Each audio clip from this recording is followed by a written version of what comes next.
പ്രിയമുള്ളവരെ, സംസ്ഥാനത്ത് വേനൽ മഴ ശക്തി പ്രാപിക്കുന്നു. കോട്ടയം, ആലപ്പുഴ, കൊല്ലം, തിരുവനന്തപുരം ജില്ലകളിൽ കൂടി മഴ മുന്നറിയിപ്പ് നൽകി. സംസ്ഥാനത്തുടനീളം ശക്തമായ മഴയ്ക്ക് സാധ്യതയുണ്ടെന്നും മുന്നറിയിപ്പുണ്ട്.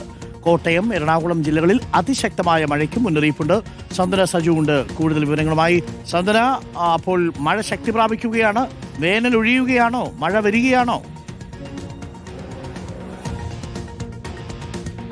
അരുൺ, കഴിഞ്ഞ കുറേ ദിവസമായി സംസ്ഥാനത്ത് വേനൽമഴ ശക്തമായി തന്നെ ലഭിക്കുന്നുണ്ട്. അപ്പോൾ വരും ദിവസങ്ങളിൽ വേനൽമഴ ശക്തമായി തന്നെ തുടരും എന്നുള്ളൊരു അറിയിപ്പാണ് ഇപ്പോൾ കാലാവസ്ഥാ വകുപ്പിന്റെ ഭാഗത്തു നിന്ന് ലഭിച്ചിരിക്കുന്നത്. അതുമായി ബന്ധപ്പെട്ട് ഇന്നിപ്പോൾ 10 ജില്ലകളിൽ മഴ മുന്നറിയിപ്പ് നൽകിയിട്ടുണ്ട്. കോട്ടയം, ആലപ്പുഴ, കൊല്ലം, തിരുവനന്തപുരം, അതുപോലെ തന്നെ പത്തനംതിട്ട, എറണാകുളം, ഇടുക്കി, തൃശൂർ, കോഴിക്കോട്, വയനാട്, ഈ 10 ജില്ലകളിലാണ് ഇന്ന് മഴ മുന്നറിയിപ്പുള്ളത്. നാളെ പത്തനംതിട്ട, കോട്ടയം, എറണാകുളം, ഇടുക്കി ജില്ലകളിലും മഴ മുന്നറിയിപ്പ് പ്രഖ്യാപിച്ചിട്ടുണ്ട്. നിലവിലിപ്പോൾ യെല്ലോ അലർട്ടാണ് നൽകിയിരിക്കുന്നത്. വരുന്ന ഒരു 5 ദിവസത്തേക്ക് കൂടി വ്യാപകമായി തന്നെ സംസ്ഥാനത്ത്, അത് പ്രത്യേകിച്ച് തെക്കൻ ജില്ലകളിലും മധ്യ കേരളത്തിലും ഒറ്റപ്പെട്ട ശക്തമായ മഴയ്ക്കുള്ള സാധ്യതയുണ്ട് എന്നാണ് കാലാവസ്ഥാ വകുപ്പ് അറിയിച്ചിരിക്കുന്നത്.